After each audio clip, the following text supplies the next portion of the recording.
السلام عليكم. ان شاء الله ده كل ليسن 3 و4 من يونت 5. وطبعا كالعاده هنبص على الكلمات الاول. ركز بقى معايا لان الليسن ده فيه الدايركشنز او الاتجاهات، وده درس ممتع جدا جدا جدا.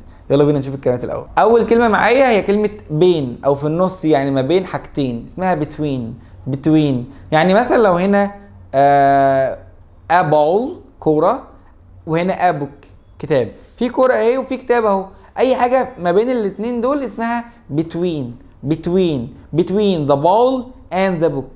فعايز اقول مثلا ان موبايلي في النص ما بين الكوره والكتاب، فبقول كده my mobile is between the ball and the book. طيب اي حاجه مقابل ليها حاجه تانية بنقول عليها opposite. يعني مثلا لو انا عندي شارع وهنا بنك وهنا سكول، ففي الشارع هنا بنك وهنا سكول والاتنين باصين لبعض، فبنقول كده the bank is opposite the school.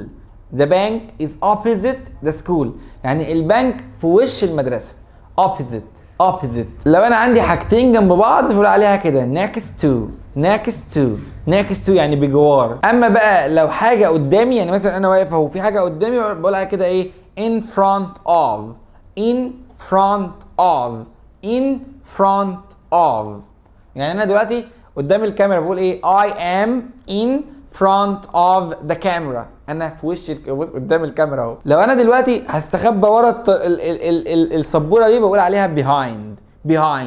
I am behind the whiteboard. behind يعني خلف، ورا. لو انت بتوصل مكان معين بتقول كده I get to the school. I get to the hospital. get to يعني يوصل لمكان معين. ممكن تقولها على فكرة reach يعني يوصل برضه. بعد كده عندي المنتزه او الجنينة اسمها park. والمدينة الصغيرة بنقول عليها small town. والخريطة اللي بنعرف فيها اماكن كل حاجة بنقول عليها map. ومحل الجزار اللي بيجيب من عنده لحمة اسمه butchers. اما المخبز اللي بنجيب منه عيش اسمه bakery. والسوق اللي بنروح نتسوق منه اسمه market بس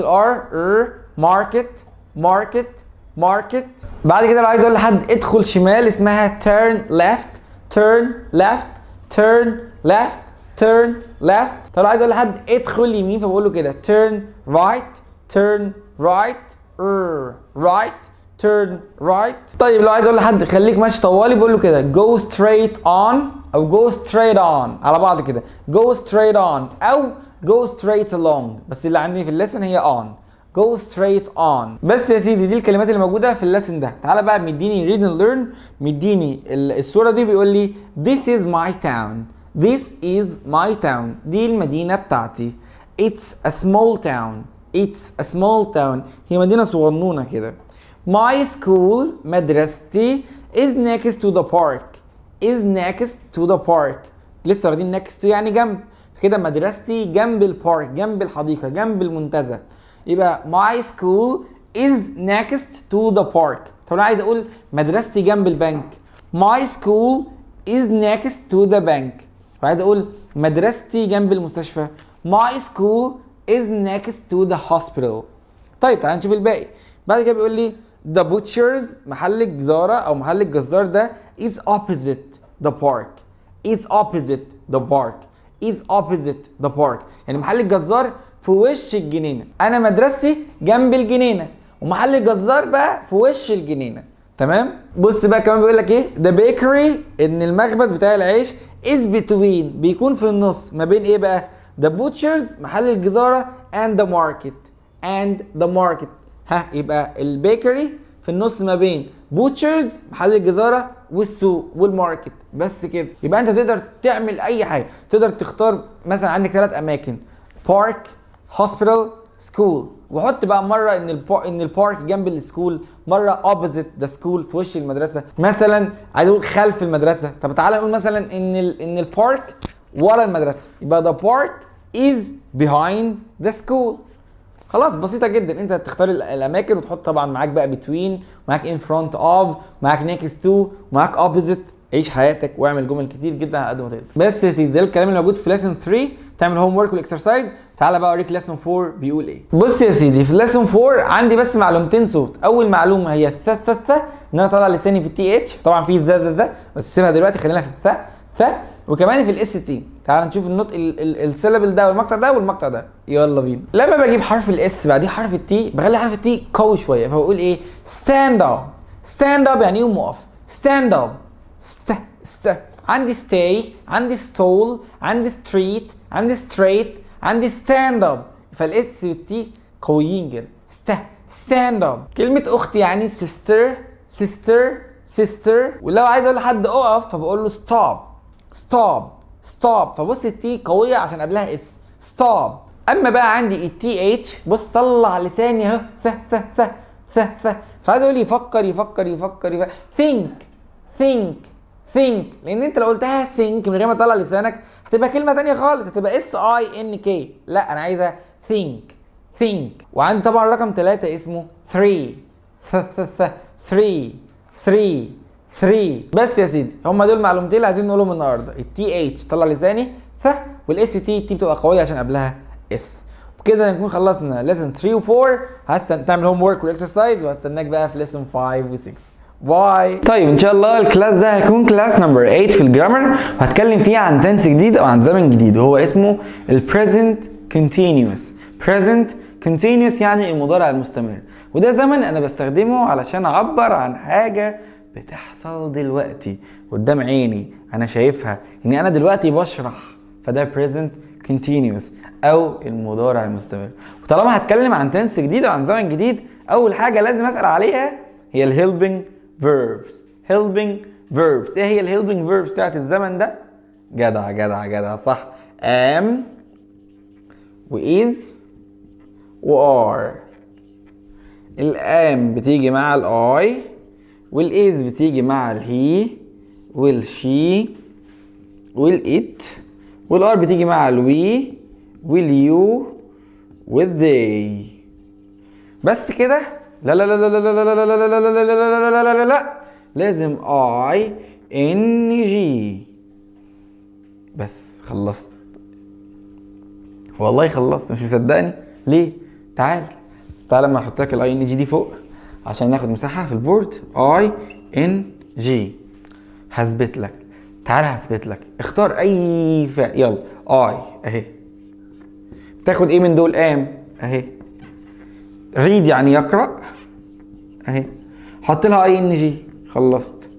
I am reading، انا بقرأ دلوقتي. طب يلا نختار جملة كمان. يلا اختار، انت عايز تختار ايه؟ مثلا استنى عشان ما بقتش شايف. they هناك اهي، ادي they. يلا بتاخد is ولا عادي يا عم؟ they اهي هناك اهي. بتاخد are اهي. they are playing، هما بيلعبوا دلوقتي. لازم ادي are ing am ing. طب تعالى اختار جملة كمان. اختار she اهي. she تاخد ايه؟ she مع is اهي. eat يعني يأكل اهي. حط لي ing اهي. she is eating. خلصت. هي بتاكل دلوقتي. باشا براحتك. I am أي verb ing ما عدا أفعال معينة مش عايزك تعرفهم دلوقتي. I am doing my homework، أنا بعمل واجبي. I am watching Connect Plus videos، أنا بتفرج على كورس Connect Plus دلوقتي. I am teaching grammar، أنا بشرح لكم grammar دلوقتي. خلاص براحتك. am مع الآي يبقى I am. he is، she is، it is، we are، you are، they are. أي verb ing.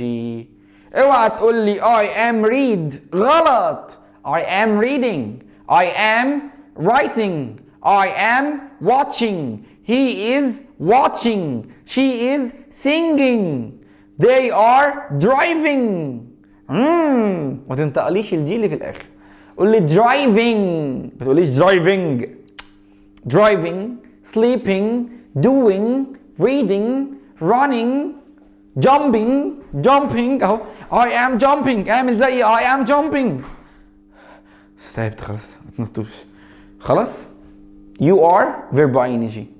They are verb ing. بس خلي بالك انت الاول كنت تحط I am و adjective I am tall، ما تجيبش tall وتحط لها ing وتقول لي I am talling.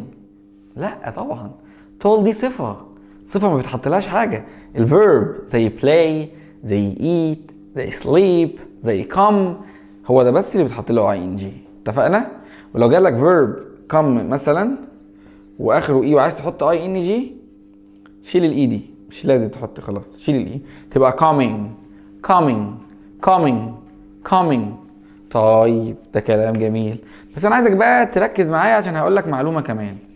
فاكر الجمله اللي كانت بتقول، بص عشان تركز معايا، I eat pizza. فاكر دي كان معناها ايه؟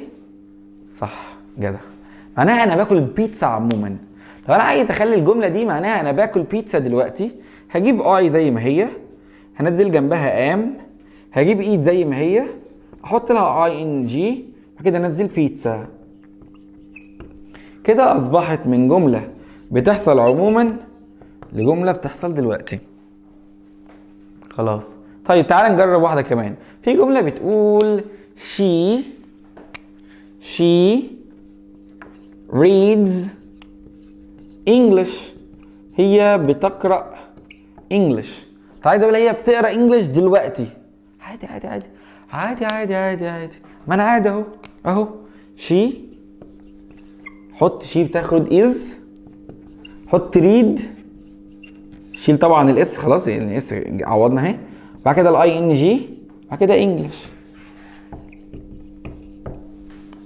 بص بتقرا انجليزي عموما، بتقرا انجليزي دلوقتي. طب انا عرفت دلوقتي منين؟ من از والاي ان جي، من ام والاي ان جي، من ار والاي ان جي. بس كده بجد، خلاص ولا اي حاجه تاني، ولا تتعب دماغك يا باشا. خلاص كده احنا خلصنا.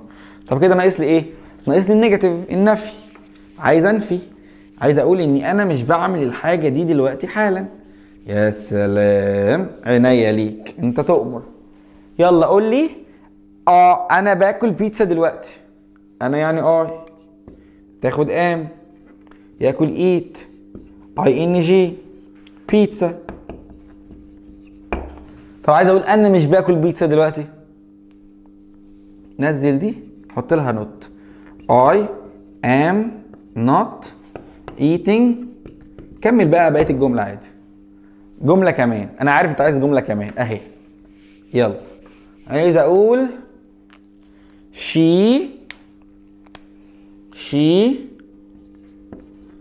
is reading a story.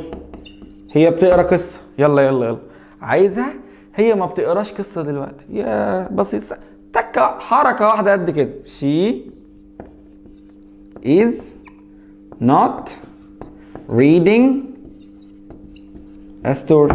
خلصت. ايوه عايز يعني مثلا لو عايز تنفي، حط هنا not، حط هنا not، حط هنا not، ولا تضيف ولا تزود ولا تعيد ولا تعمل اي حاجة خالص. I am reading، I am not reading. She is eating، she is not eating. They are playing، they are not playing. كونت ونفيت وقارنت وعملت كل حاجة، وكده كلاس نمبر 8 خلص. الهوم ورك، البراكتس، وتجيلي في كلاس نمبر 9 عشان اكمل لك باقي التنس ده. باي.